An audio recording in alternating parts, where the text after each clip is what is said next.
All right. Welcome to the inaugural first audio-only episode of Make the Road by Walking, a podcast idea years in the making about teaching language, literacy, culture. My name is Paul I, aka Dr. PD. I am a teacher, high school, public school, English language arts teacher, also a lecturer in language arts methods, and I'm taking a walk right now. It's a very literal interpretation of the title of this podcast, but the title hails originally from a book composed by Miles Horton and Paulo Freire, in which the two educational theorists and activists constructed a dialogue book where they talk to each other. And both had not only been educators for liberation in their respective contexts in Brazil and in the United States in eras of great, political upheaval amidst movements where their pedagogy had to be revolutionary. But not only did they teach and practice, but they somehow wrote. And I am taking a walk currently and recording this podcast because there's a lot of podcasts about everything, every topic under the sun. You know, every subtopic of every subtopic has 7 competing podcasts about it. But when I look into teaching podcasts, maybe there's fewer than I thought there would be. There's some really good ones sometime along the course of this show. I hope I can shout them out, maybe even enter into some constructive dialogue with them. But the reason why there aren't more, despite how many teachers there are, is that working teachers rarely have time for content creation. I'm sure it's different on TikTok. I'm not really on TikTok. I'm sure that on social media, there are lots of teachers with huge, tremendous followings who find time to, create content on their prep period or lunchtime or something like that. But I think most of us neither have the availability to make that stuff, nor even maybe the energy to consume it and to spread it. I mean, there are some teachers who are on their phones all the time. Most of us are too busy spending too much time with the children to to be as active on the socials as our peers. And yeah, I'm more likely to be buried behind a book or maybe even attending a conference or workshop or reading a journal article about education than I am taking my cues from a podcast. But I think that's a little bit of being old-fashioned, and I'm trying not to be an old school hoity-toity.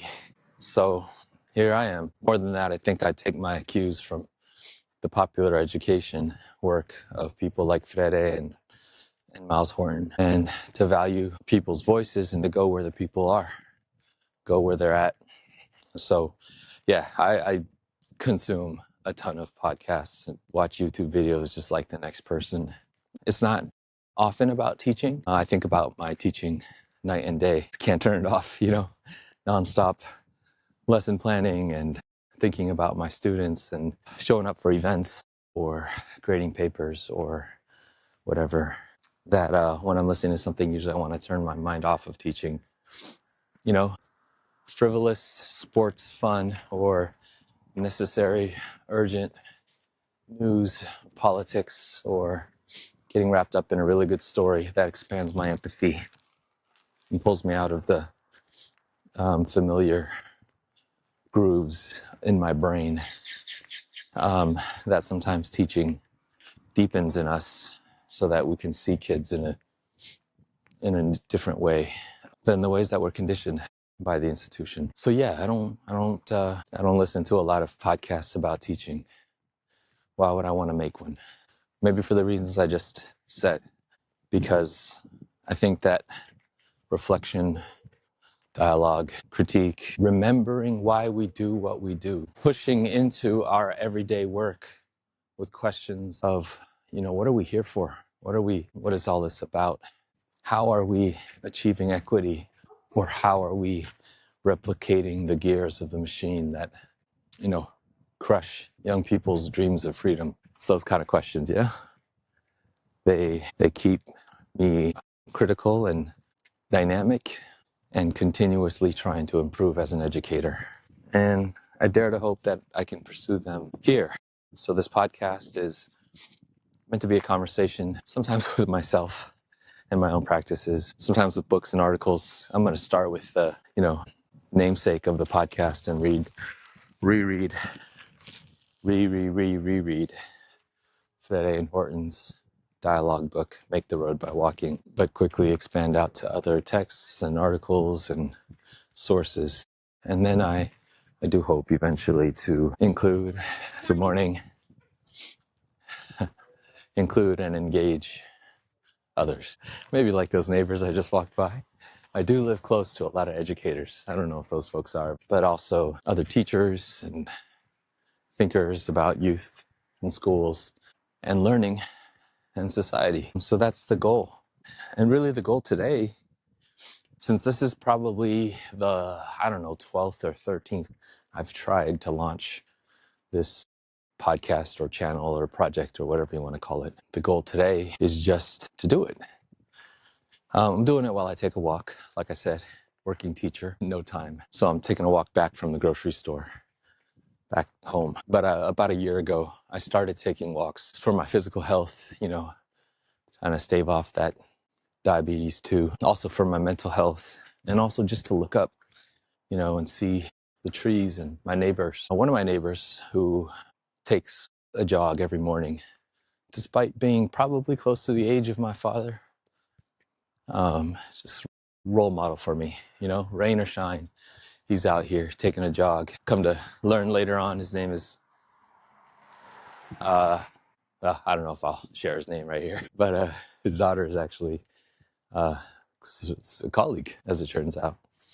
Anyway, he told me that when he was trying to figure out how to become a regular jogger, the good advice that he got from a friend was just that regardless of how far or how fast, don't worry about rain or shine or conditions, how cold, whether you've eaten or not, regardless, whatever.